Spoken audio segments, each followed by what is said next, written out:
আমাদের সমাজে বিভিন্ন বিভিন্ন আপনার প্রতিষ্ঠান করে করে এই সমস্ত গণকরা দেখবেন অনেক আংটি বিক্রি করে, পাথরের অ্যাডভার্টাইজ দেয়, বিভিন্ন ভিডিও দেখবেন ফেসবুক ইউটিউবে ছাড়ে, টেলিভিশনে তারা দেখবেন যে বিভিন্ন অ্যাডভার্টাইজ করে যে আংটি নাকি ভাগ্য পরিবর্তন করে, তারা নাকি মানুষের হাত দেখে ভাগ্য বলে দেয়।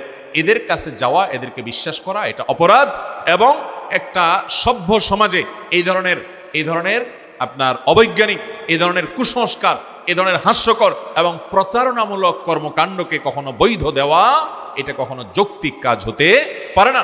এজন্য প্রশাসনের কাছেও আমাদের উদাত্ত আহ্বান থাকবে, যারা এই ধরনের প্রতারণা করে, যারা মানুষের ভাগ্য বলে দেওয়ার মতো এরকম হাস্যকর দাবি করে এবং ভাগ্য বদলে দেওয়ার মতো আংটি দিয়ে যারা এরকম কথা বলে, তাদেরকে আইনের আওতায় আনা উচিত এবং এগুলোকে নিষিদ্ধ করা উচিত, শাস্তির মুখোমুখি করা উচিত।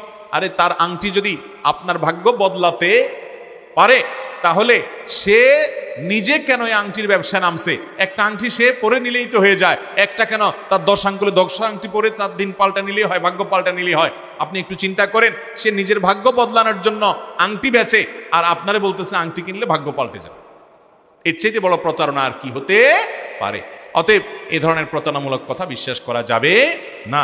আমরা অনেকে দেখা যায় এই সমস্ত গণকদের কাছে যায়, অনেক জায়গায় দেখবেন যে বিভিন্ন রেল স্টেশনে রাস্তার আশেপাশে টিয়া পাখি বসে থাকে, অনেকগুলো চিঠি থাকে, এগুলো আস্তে আস্তে উঠে গেছে সমাজ থেকে, যদিও এখন একটা আধুনিক ভার্সন বাইর হয়েছে যে ওই ঢাকা শহরের দেখা যায় বসুন্ধরা সিটির মলে, অমুক বড় সুপার মার্কেটে তারা বিশাল বড় অফিস করে ভিডিও তারা বাইর করে অনলাইনে অফলাইনে, যে আপনার ভাগ্যের তালা কোনোভাবে খুলছে না, আপনি বারবার বিদেশ যেতে চান কিন্তু ব্যর্থ হচ্ছেন, বিয়ে করতে চাচ্ছেন কিন্তু হচ্ছে না, আবার ওই যে বলে যে প্রেমে ব্যর্থ হচ্ছে, অর্থাৎ 2 নম্বর কাজ করে ব্যর্থ হচ্ছেন, সেই 2 নম্বর কাজও করাতে আপনাকে হেল্প করবে তারা।